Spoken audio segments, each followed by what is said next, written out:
You ask Tiger to solve. This deals with linear equations with one unknown. The final result is x equals 7. Let's solve it step by step. Swap sides.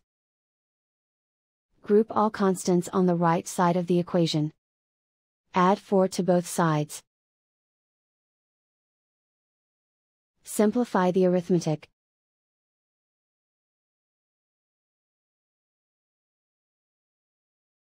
Isolate the x. Divide both sides by 2. Simplify the fraction. Find the greatest common factor of the numerator and denominator.